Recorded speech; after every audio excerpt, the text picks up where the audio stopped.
Monsoon सत्र निकला जा रहा है। पीएम मोदी का मौन है कि टूटने का नाम ही नहीं ले रहा। एक स्वस्थ लोकतंत्र की निशानी होती है जवाबदेही, न कि चुप्पी।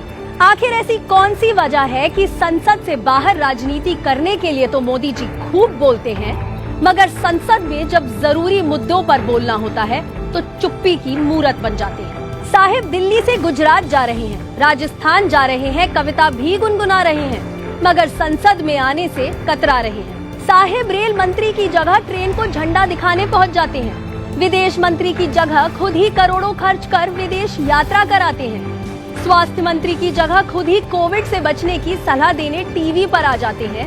परीक्षा के वक्त शिक्षकों की जगह खुद ही परीक्षा पर चर्चा करने लग जाते हैं। लेकिन संसद में जहां उनकी जवाबदेही है, वहां चर्चा करने के बजाय साथी मंत्रियों की फील्डिंग लगाकर भाग जाते हैं। अब तक इंडिया के 50 से ज्यादा सांसदों ने नियम 267 के तहत मणिपुर पर सरकार से चर्चा करने के लिए कहा, मगर साहिब चुप रहे।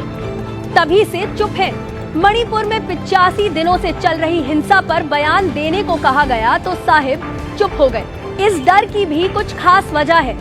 दरअसल मोदी जी सदन में जब जब बोलते हैं, उनका कहा हुआ उन्हीं पर भारी पड़ जाता है। पिछली बार अकेला मोदी किया था, फिर कुछ दिनों बाद इंडिया के डर से एनडीए के 38 दलों से गले मिलते पाए गए। मनरेगा को सदन में कोसा। कुछ दिन बाद कांग्रेस की यही योजना लॉकडाउन में देशवासियों के काम आई। यही वजह है कि पीएम मोदी चुप रहना पसंद करते हैं। मानो कह रहे हो, सच्चाई से आंख मूंद लेने में ही सुख है, मौन हो जाने में ही भलाई है।